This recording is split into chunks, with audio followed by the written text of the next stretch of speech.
তো সৌদিতে আমার একটা জিনিস ভালো লাগলো যে আপনার এই সৌদিতে কিন্তু অ্যাভেলেবেল পানি পাওয়াটা খুব কঠিন। অ্যাভেলেবেল সাধারণ খাওয়ার পানিটা পাওয়া খুব কঠিন। তো এর মাঝে পানি আছে, তবে আপনার খাওয়ার উপযোগী পানির খুব অভাব।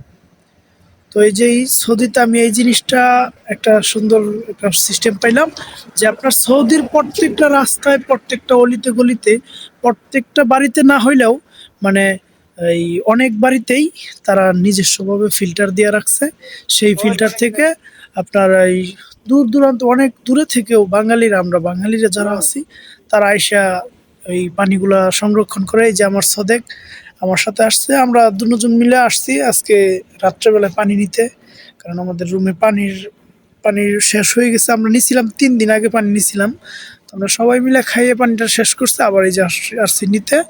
তো আমার কাছে এই জিনিসটা খুব ভালো লাগলো যে আপনার সৌদির প্রত্যেকটা রাস্তার পাশেই, প্রত্যেকটা বাড়ির পাশে না হলেও মানে দু একজন বা দু একটা বাড়ি বাদ দিয়ে সামনে মানে প্রত্যেকটা মোটামুটি প্রত্যেক বাড়িতেই এরকম একটা করে ফিল্টার লাগাই দিছে, যে এই পথচারীরা যেন পানি খাইতে পারে এবং নিতে পারে। এই জন্য তারা এই কাজটা করছে।